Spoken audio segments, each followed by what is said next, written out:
A város másik végén Samanthát is könnyek folytogatták. Volt már HIV-teszten korábban is? Nem.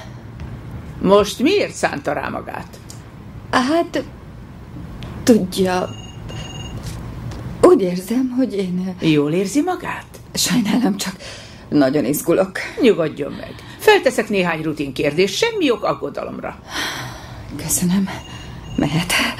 Nos, él nemi életet? Igen. Orális szex? Végez, fogad? Igen. Igen. Anális szex? És. Szokott nyelni?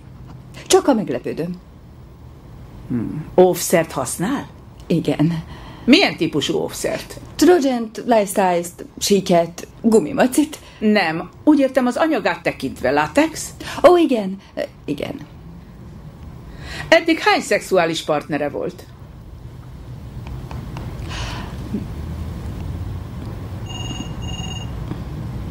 Számolok.